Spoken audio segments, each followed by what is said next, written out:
Hello, everyone. Welcome to another episode of Chatting with Asta. This series is my way of seeking out inspirational and informational resources out of my friends.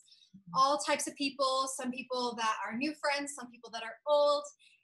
And if you're enjoying this series, especially this episode, don't forget to thumbs up, meaning you liked it, comment, subscribe, share, and hey, shuffle that playlist because there's plenty of other great voices you should hear. Today, my guest is oh my gosh, original New York friend of mine from back in my days working at Color Vision, which we'll get into, Justine Del Gaudio. And she is the senior video producer at InStyle Magazine. And she's worked everywhere from Rolling Stone, Allure, Vanity Fair, you name it. Amazing woman in media. And yeah, welcome to the show, Justine. Hi, thanks for having me. I'm just like so happy to be here. It's great to see you. It's been, you're right. It's like 10 years probably almost since we first met, which is crazy. It's been such a whirlwind. So crazy. And when Justine and I met, I had been working my first kind of more full-time job at Color Vision, aka the NBC Experience store, where I did everything from taking really bizarre, almost tone-deaf green screen photos of guests to helping you guys out on the NBC tours with the pages, and then taking photos at the Today Show. And here you are, from NBC page to boss babe. Oh my gosh. You're far too kind. Yeah, it's crazy to think what those days were like when we used to be working together, especially because, and we were just talking about when we got on the call before, how when by the time the tour would get to you, the pages would probably be it was we were ready to be done, but you were always a bright ray of sunshine, and we obviously got used to the whole Color Vision staff, but I would always remember being really happy when you'd open the curtain and I'd know that it was you that was there, because it was a nice fresh face who was excited and kind. And so yeah, that's what I remember mostly about when we first were working together. Yeah, it was nice. I just remember always being in and out of I used to watch The Wire, I watched all 5 seasons of The Wire in that little booth. Oh my God. I read The Hunger Games. I was always doing weird fundraising, and you guys, it's just great to see where all of you have landed, and just, it's incredible the work you've done, and I've been always following you, and like I said before, I see you, Justine. You're killing it. You're so sweet. It means a lot to be supported, because I think, and we'll get into this, but being a woman in this industry can be very confusing and chaotic at times and turbulent. So sometimes you're just trying to do your best to hang in there and just keep your head above water in an industry that's constantly changing and in flux. Yeah. So to feel seen by someone and to have been in touch with you for all these years after all this time, it's just been so refreshing, because it's nice to know that I'm being seen and there's someone out there who's rooting for me, and I appreciate it. Yeah, of course. And you've gotten to work with all sorts of people and all sorts of models and ideas on your videos, and everywhere from excuse me if I'm wrong, you worked with on a video about J-Lo's A Day in the Life. Yes. On beauty throughout the years.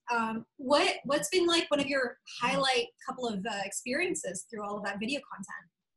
So, there's been so many great things that I've done since, just being a page in and of itself is incredible, because you're thrown into this year-long, in theory, program. At the time it was a year-long now, but you could leave if you got a job. Yeah. Now I hear it's not like that anymore. You have to stay for the full year. But yeah, so it was definitely a different program than it is now. But that said, I had such a great time being a page, but especially during my time at SNL, because I was really fortunate to get the opportunity to be the desk page there, kind of in the Kenneth function from 30 Rock. So it was really the full stereotypical page experience that he creates on the show. And so that was one of my assignments in the page program. And that experience alone, as not just being a page, but being at SNL and everything it taught me with working with talent and how to conduct yourself and how to make people feel comfortable around you, because as you know, talent is exposed, they're exposed. So there's people everywhere. So it's really important that when you're working with them, that they know you're comfortable and they can feel trusted. So I feel like that experience at SNL, which was wild, truly wild, a whirlwind at that, but that really set me up for all the other experience that I've had since. So particularly when I got to Condé Nast, I was working across multiple brands when I first joined, particularly the female-facing brands. So I was doing video for Vogue, specifically it was 73 Questions. So that series is just, very public. Yeah. So it's, everybody knows about it. So it was thrilling to be able to learn and get to see a video like that come up to life. Yeah. In particularly, there was one episode with Neil Patrick Harris that I just was like, chef's kiss, because not only is it him and he's so many different things, but specifically, he's a Disney collector and like a Muppets enthusiast, and those are like all of my things. So being in his space and getting to see all this incredible memorabilia that was part of the episode, and just like being able to produce that, because he had the best part of 73 is getting to be immersed in their space, because your space tells you a story about you, So it was really, really special to work on that series. And then later on in my career, once I moved around to a different team at Condé Nast, and I was at Vanity Fair for about 2 years. And that experience opened me up to so many great videos. The one that I think I probably go back to, J-Lo was a big one for me. Yeah. I produced that and at the Toronto International Film Festival. So it was during the promotion of Hustlers. So before I went up to Toronto to shoot that, I got to see the movie at a press screening. And I just remember sitting in the theater and thinking, holy shit, this woman, sorry, but this woman, like, and for me in particular, that was like a come to like, like that, it won't get better than that for me, because Jennifer Lopez was so formative for me as a child. So granted, she was promoting Hustlers, but still it's Jennifer Lopez, and she's tied to Selena, which is everything to me. Then there's some of the like, more like fun movies, like the one with Jane Fonda, Monster-in-Law, silly, but like, still great. Like there's just so many different things that then her music, that On the Six was like the album when I was, So doing a video with her was like, and being in the room with her and getting to hear her speak, it was just like, wow, pinch me. And then I can't believe it ever happened. But then probably one other one would be that was really special was working with Jeff Goldblum, because I don't even know what else to say. It's Jeff Goldblum. And if you follow me on social, so like even prior to ever being able to film with him, I had a total zaddy like crush on him. I just, where do we start? The Fly, Jurassic Park. I just Independence Day. Like there's just so many things. So when I knew I was gonna interview him, I was a little nervous because he's so like fun and quirky, and I just was like, I was just like, oh my God, I got to make sure I get this right. And I really like let his personality come through, and I wanted to be sure to do a good job. But the second he walked in the room, he was like, who are you? Introduced himself, was like, got in the chair. And it was funny because the second we start, I said my name, but the second we started rolling, I showed him the first photo that we were going to talk about we were talking about his style evolution. And if any man has style out there, it's Jeff Goldblum. But he sits down, and like I said, he had asked me my name, but I people ask you that. You don't always think they're remembering it. But as soon as I showed him the first picture it was on a like iPad, he was like, oh my God, bring me that iPad. Like he wanted to see it. And then he said to the camera, this is Justine Del, and then he was like, Del Gaudio, right? And I was like, yeah, and he just like, and he remembered my name and like said it on camera. So later on, one of the editors clipped that little part out for me and gave it to me so I could have it forever, because it was, again, another really incredible moment. Wow.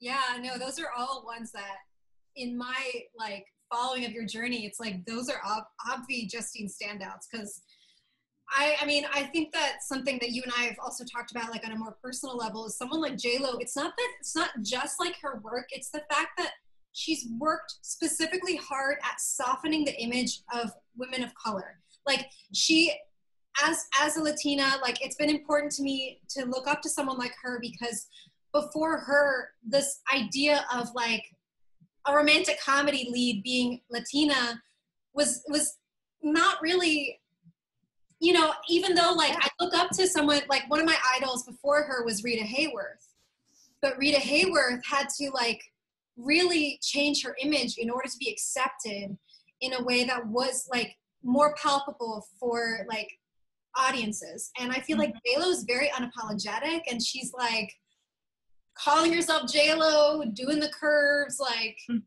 wearing things. It's beautiful. And Selena is like, it's like a religious experience for me every time I watch it.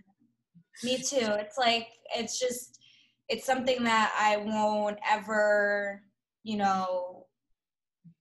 to look at a movie for the first time as a kid and see somebody who looks like you for the first time, you don't forget it. And then because I was little at the time when the movie first came out, so by the time I first saw it, it was this idea of the fact that she was telling the story of not just another woman of color, but like specifically this Mexican woman who had this storied career, who was on her way. Yeah. So to be introduced to that, and then to also be introduced to J-Lo, I mean, for me, it was like a perfect storm of all these beautiful things. Yeah.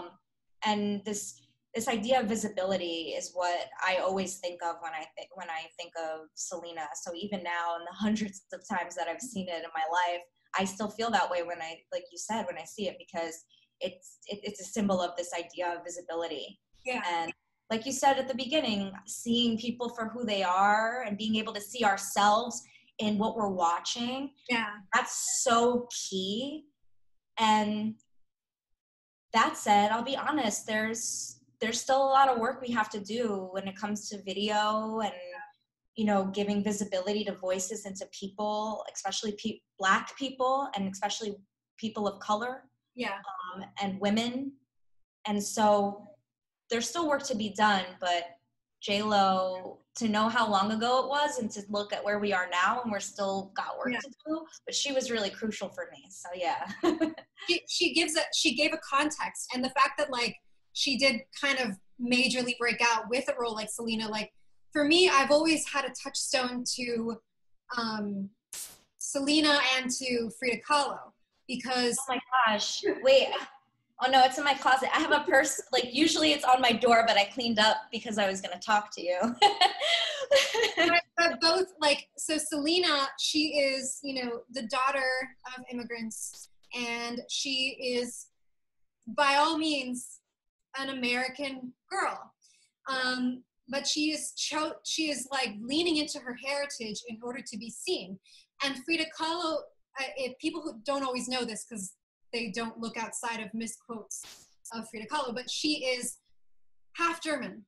And my dad's mother was German, and I have this look about me that is so weird and ambiguous, and I can be a chameleon and everything, but I feel such a calling to leaning into my heritage and leaning into the voices and the understanding, because when you talk about like Black Lives Matter, like there is a generational trauma, there is a generational lack of understanding that people are not being seen, they're not being heard.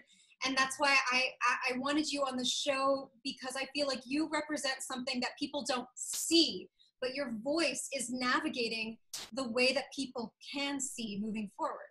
So it's important. It's important that we like make things more visible, make things more vocal, and you're part of that revolution, right? I mean, I hope to be. You're gonna make me cry. But no, like it's true, because I think at the end of the day, like, you know, what it is about for me is this idea that, like, yeah, people don't always get to see me when I'm behind a camera, because I'm behind the camera, I should say. But what I can do is use my voice from behind the camera to really steer what you're seeing. And so I feel like my whole career, no matter where I am, no matter what I'm doing, I'm always pushing for that goal of making sure that, like, whatever the story is that we're trying to tell is getting told, and that I'm not letting my agenda or like who I am get in the way of that, but I'm there to help support, lift it up. And that's my goal for all the videos that I take on, whatever they might be. Yeah. And you've also, like, you know, had conversations with me privately about this way that you're navigating your own identity, because I feel like, especially women of color in general, we do try to fit in so much into the mold of the white neutral experience. And you've talked candidly about your experience with your hair, which is gorgeous, by the way. Well, you want to talk about that experience? Because we both use some Christoph Robin co-washing goodness. Yes. Oh my God, that co-wash. I know. And I got their hair oil, and I got the cream too. And there was one other thing you told me that I have in my cart in Sephora, and I'm due for some other things, so I'll be buying what you recommended too. I'm blanking on the name right now. Yeah. But it's interesting because somebody who worked at Color Vision, believe it or not, is one of the biggest standout moments for me of somebody, like, of when I looked back through my life of people making me feel like a way about my natural hair. Yeah. There was a particular person on the staff at Color Vision, a white man, who referred to my hair as exotic. And I know who you're talking about. Yeah.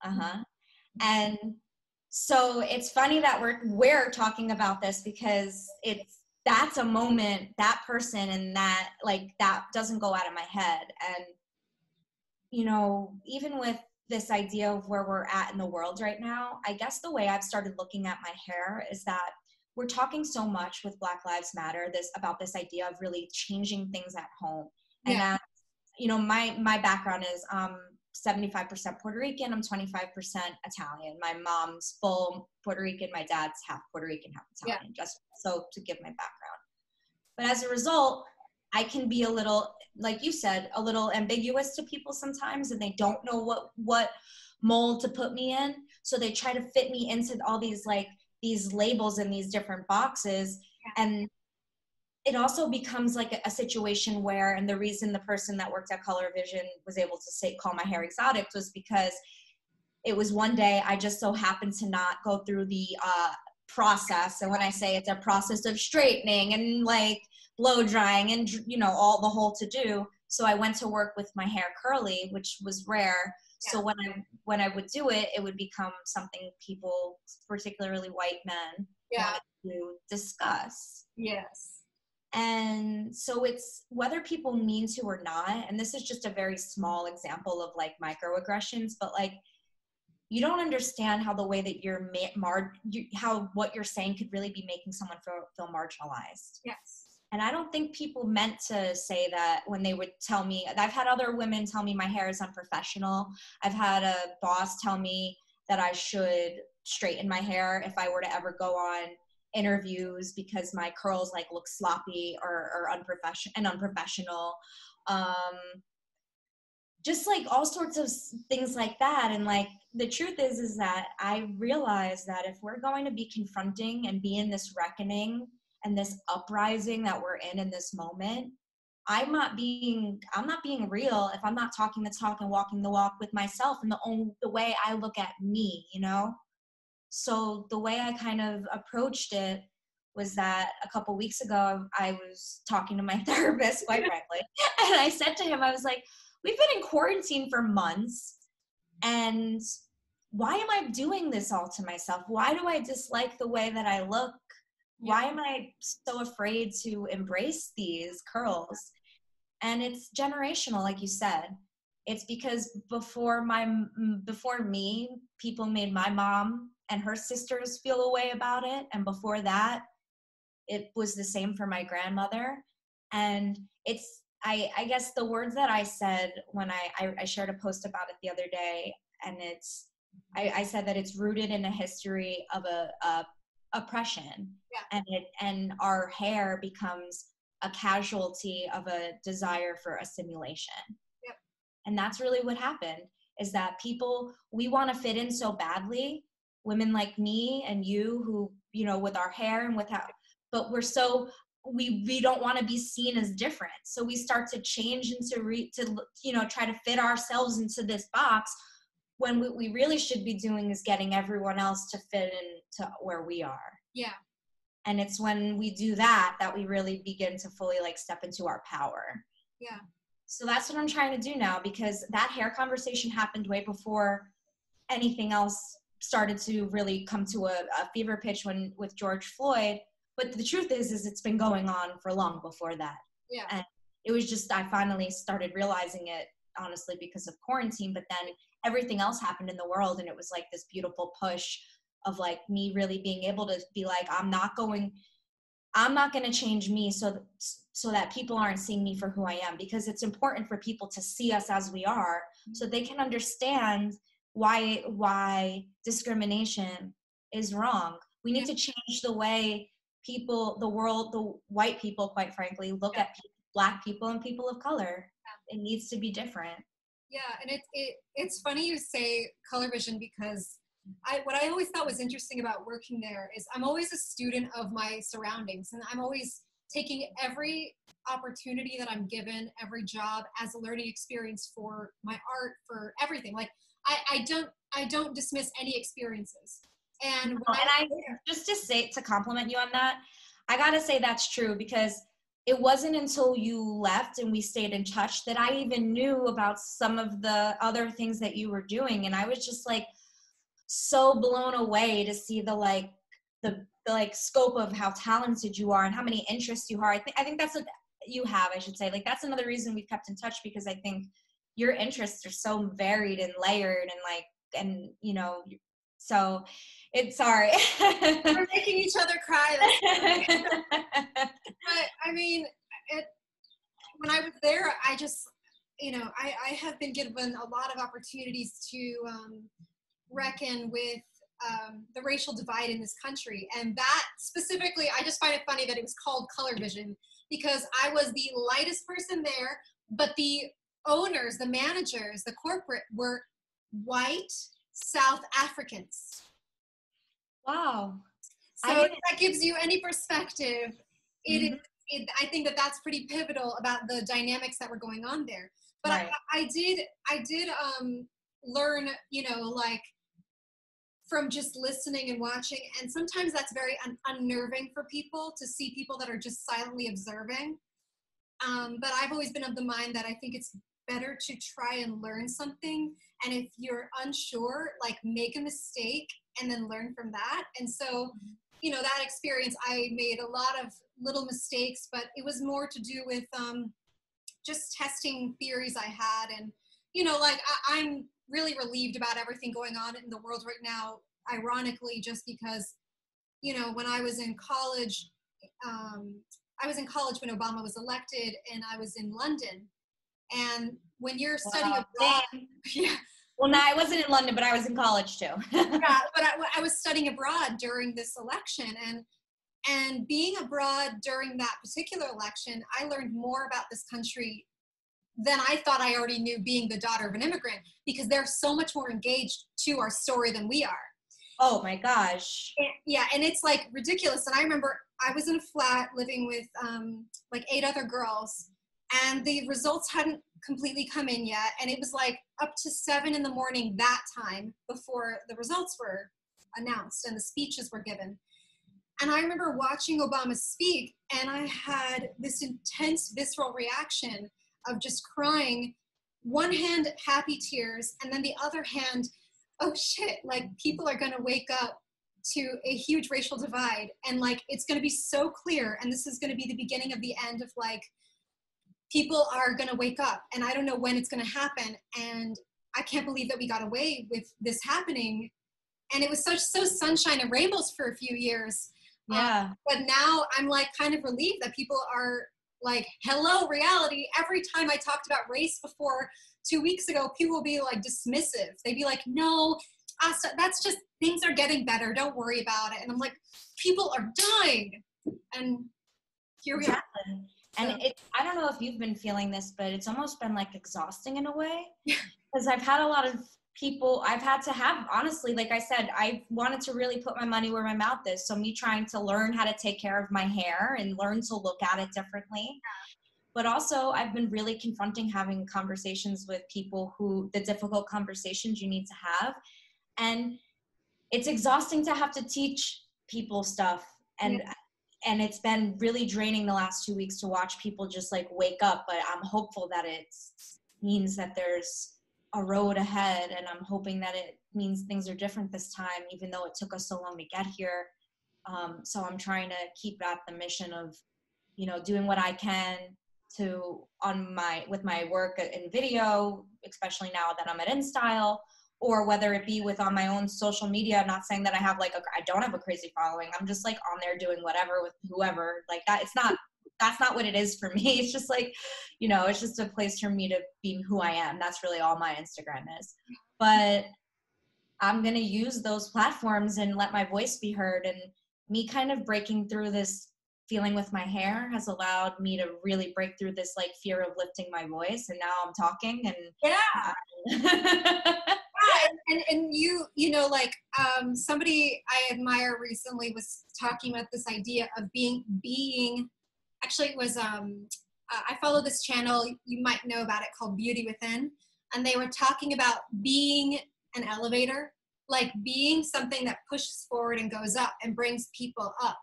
And I think that you definitely embody that. And you know, I follow you on social media, and everyone should, because the reason I have this background is because you're such a reality TV aficionado. And I always find it fascinating because the people I know who are, I don't want to say obsessive, I think it's more like who have an adoration or who have a stake in social reality TV are also the smartest and classiest people that I know. It's like, isn't it funny that we watch all this craziness? You need it because honestly, it's like a filter. And I watched, so I haven't watched that many. I've been on the sidelines. I watched like Survivor when it first came out, like years ago. And my husband introduced me to Catfish last year. Oh my God, that's like classic. And then I've been writing a feature-length script about a reality TV producer who goes on a certain journey about her Latin identity. And so I've been like retreading. I watched Love is Blind, and I think it's such a perfect little quarantine experiment because it's what people are going through now. And absolutely. It's funny because there's a line from a Tribe Called Quest, like released an album right after Trump got elected, and it like got me through that moment because it was so good and it really spoke. And there was a line in one of the songs where Q-Tip says, like the what does he say? Oh, I'm blanking on the exact way he says it, but basically he says reality TV will like takes the edge off. Yeah. And sometimes you need it. Like, you know, I'll get that exact line for you, but when I heard that line, I was just like, whoop, that's me. No, and it's true because I think also like for someone like you in media, like, oh wait, I got it. What is it? It's guilty pleasures take the edge off reality, and for a salary, I do that shit sporadically, as if to say he'd join a reality TV show. I totally would. I think it's especially because you're a woman who creates content. Oh God, all I do is pick it apart. Yeah, so you're like, okay, the producer totally egged her. Oh yeah. She pushed her to the limit. You know already, like, oh, of course they want to make so-and-so the villain. And I think that it's because we need to know these ways that people work. Like, I watched The Circle, and I was, like, fascinated by how easy people are dissuaded. And you look at the news cycle, and it's a reality show. I mean, it is. We're just, like, living in reality TV. Like, truly every day is like the zoo. It's basically like Bravo took over the water supply and put whatever reality juice they give all those housewives in it, and we're all drinking it. Man, on that note, and as a content producer, and if you can like move people's minds with this, what would be your message to the universe today? So actually, I was thinking about this before I sat down and talked with you, and you know, the truth, I actually want to read you something. Can I read something? Oh yeah. So I left Condé Nast. I'm at InStyle Magazine now. I was laid off, which is a reality that happens in this industry, and it's something that happens. I've watched it go on. I've been working in media for 10 years. I've seen it happen to a lot of friends, and it happened to me. But it was really devastating and it was surprising, but I realized that I did what I had always set out to do, which was to treat people with respect and to never allow any kind of a conversation I had with talent to be interrupted by me. And I might have said this earlier, like pushing my own agenda. Yeah. Because I really believe in the art and the importance of just having a simple conversation with someone. Mm-hmm. And so I guess like when I got laid off, and whenever that happens to anyone, I'm sure, not to speak for all of them, but you feel some issues with self-doubt and you question yourself. Well, one of my former coworkers sent me this note, and she had sent like a survey out to people to ask them questions about like, you know, things, and an editor wrote this back. I don't know who, but they wrote, Justine Del Gaudio was really great with talent. It made editing easier when the talent was having fun. I was so sorry to see her go. Many that try to keep video on track end up ruining takes by talking over talent or trying to fit the talent into their idea rather than the idea to the talent.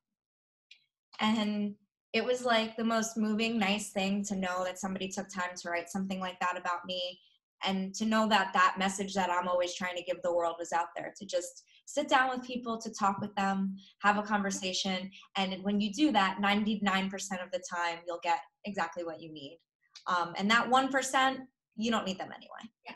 And in that sense, Justine, you are the talent. And I see you, and I'm so happy to have had this conversation with you and to guide everyone to your light, because I really think that you are light years ahead, and I think that you're bringing us to that future sooner than you know. And I see you. I love you. And love you. Thank you so much for coming on the show. Everybody follow Justine, and, you know, follow InStyle, because, like, yes, she's moving and shaking behind the scenes there. So, yes. Right. Thank you. Thank you. Bye. When it comes to content creation, art included, many fail when they try to fit their talent into their ideas rather than fitting their ideas into their talent.